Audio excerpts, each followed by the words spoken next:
Үмітті үзген адам. Әңгіменің авторы Мұрат Кенжебаев. Аға, аздап ішіп қойып едім, ренжімейсің бе? Ренжімегенде сенің ішіңдегі арақты қайта төгіп тастай алмаймын. Денсаулығың көтерсе іш, тыныш отырсаң болды. Сосын ақшаңды төлеп қой. Әйтпесе, кейбір браттар жетер жеріне жеткесін. Брат, тиын болмай тұр, айып етпеші, нөміріңді қалдырып кет, кейін аударам. Отвечаю, брат, аударам, еркекпіз ғой, түсінсейші дейсіңдер де, соңы жоқ болып кетесіңдер. Жоқ, брат, алдамаймын. Мен сөзіме жауап бере алам. Мен ондай емеспін. 2 ай болды колониядан келгеніме. Менде өзің сияқты таксист болғам. Алдамаймын, брат. Жарайды, отыр. Тек жүрегің көтеріліп, радиаторың қайнай бастаса айт, тоқтайық. Әйтпесе, құсып көлікті бүлдіресің, одан кейін көлік жуу деген бір азап. Есі кетпей қан ішеді. Болды, брат, әңгіме жоқ, тек жеткізіп салсаң болды. Бұл менің кезекті клиентіммен арада болған диалог. Жол бойы қарап қоям.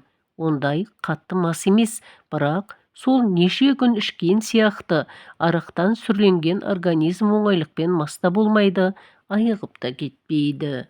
Транс деген жағдайда елес сияқты ілбіп жүреді әйтеуір. Міне, мына жігіт дәл сол жағдайда бар мен жоқтың ортасында отыр. Арадағы үнсіздікті өзі бұзды. Аға, мен айыптап келесің бе? Иә, дұрыс. Мен іштім. Мен қоймай іштім. Әлі қанша ішем?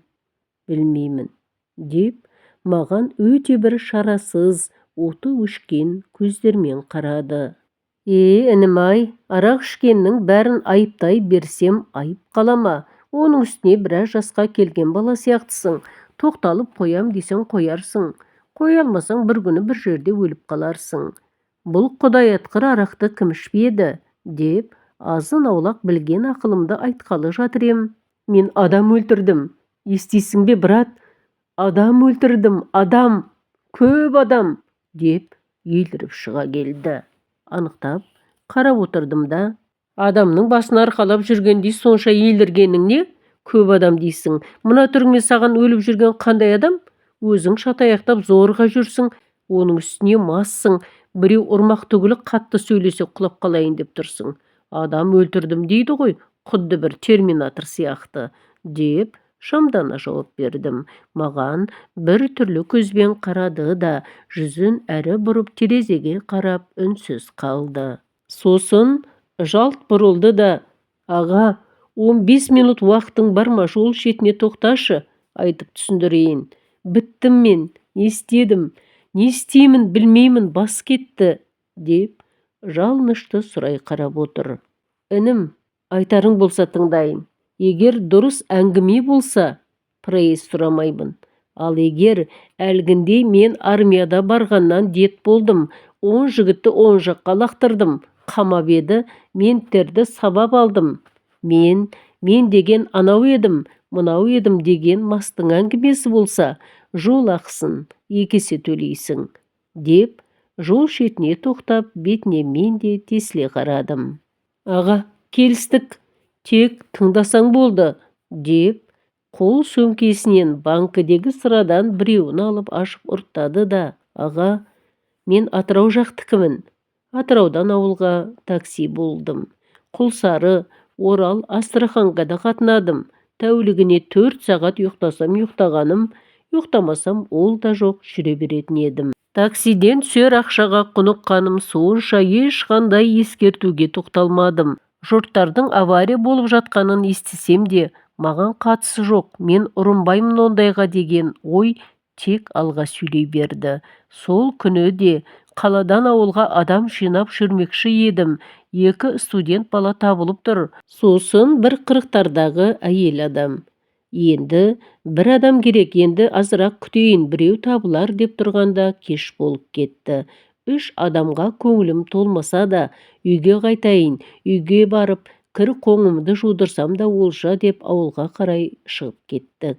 Несін айтайын аға, сол күні шайтан көзімді байлады. Асығыс, жылдамдықты асыра, зулап көліктерден басып озып келе жатқанда, кезекті көліктен оза бергенімде көзімнің алды жарқ етті. Жан дәрмен кейін бұрғанымда, алдымдағы көліктің бұрышына қатты соғып, оң қапталға домалап кеттім. Әр жағы түс сияқты болып кетті. Есімді ауруханада жинадым. Аяғым жіліншіктен сынған. Ол аз болса, шатым айырылып кеткен. Полиция қызметкерлері келіп жауап алып кетті.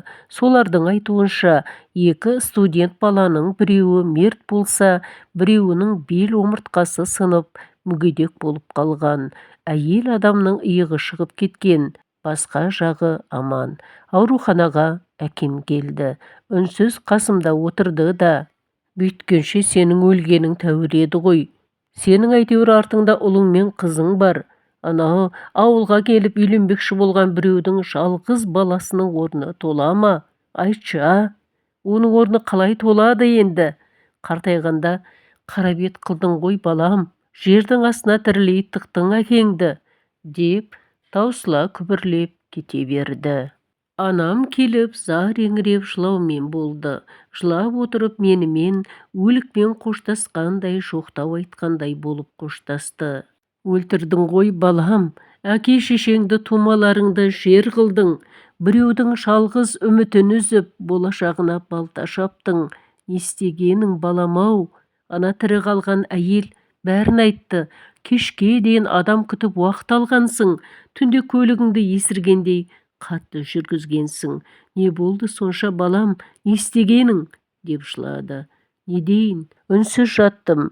Өз өмірімде оңып тұрған жоқ. Шабым айырылған, қоймайтын бас ауру. Дәрігерлер күтім керек дейді. Сотталып кетсем, күтім болмасын біліп жатырмын. 1,5 айдан соң сот болды. 5 жылға сотталып, 3 жылын жалпы режимде, 2 жылы колония переселенияда өткізуім керек. Сотта өлген баланың әке шешесінің бетіне қарай алмадым. Әкесі: "Әй бала, мен Құдайдан күшті емеспін, мен кешірермін, бірақ Құдай қалай қарар екен?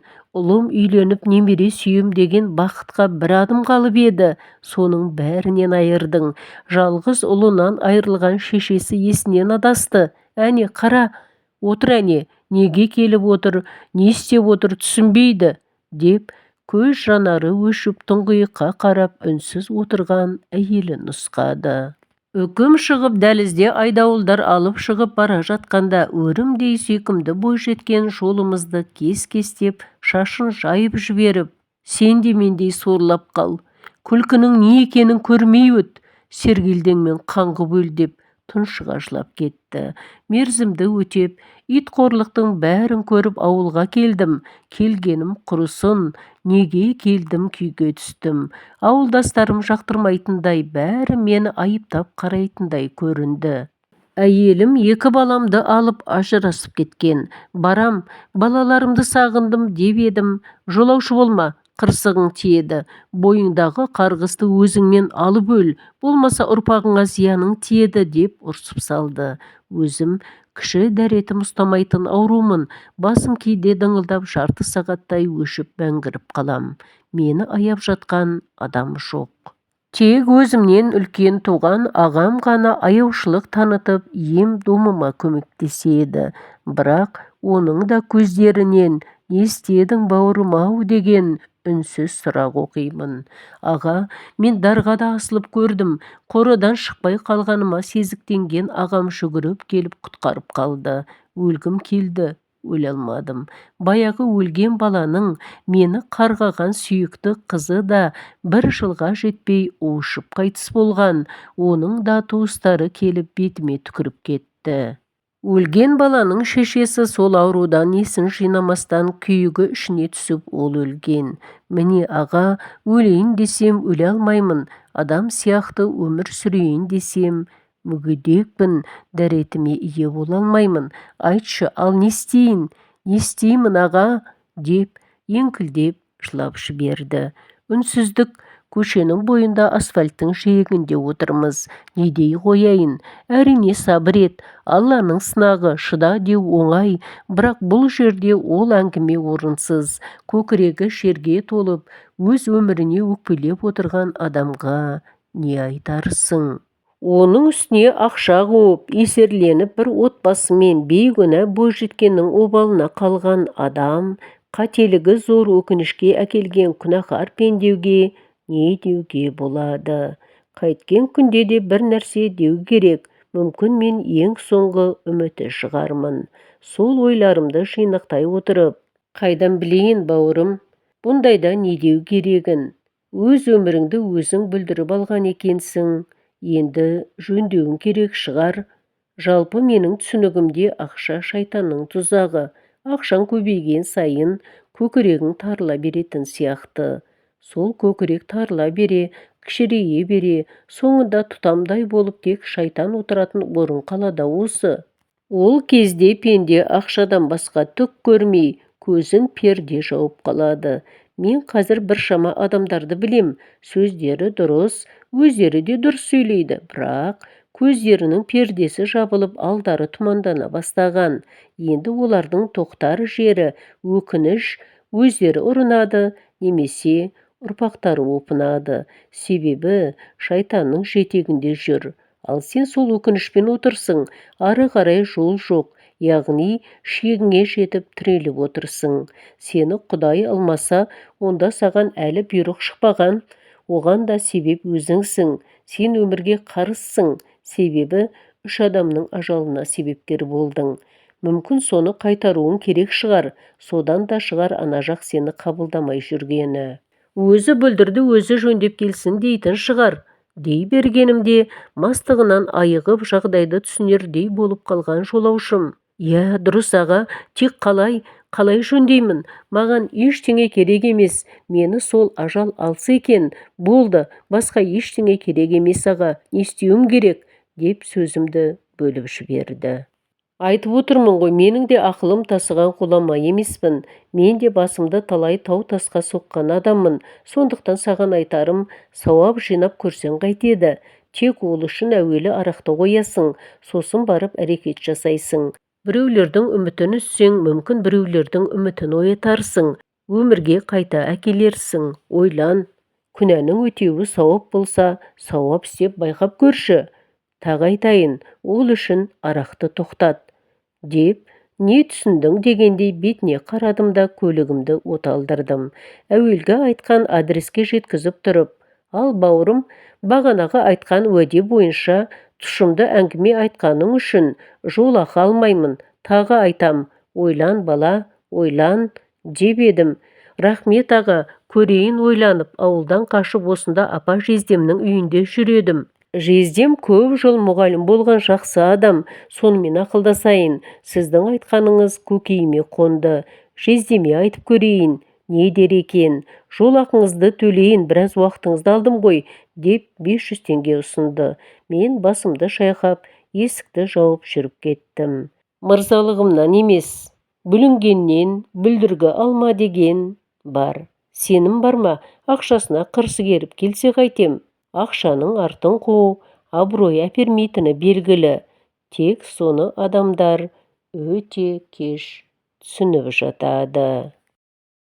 Әңгіменің соңы. Қазақша контентті қолдап, каналға тіркеліп, пікір қалдыруды ұмытпаңыз.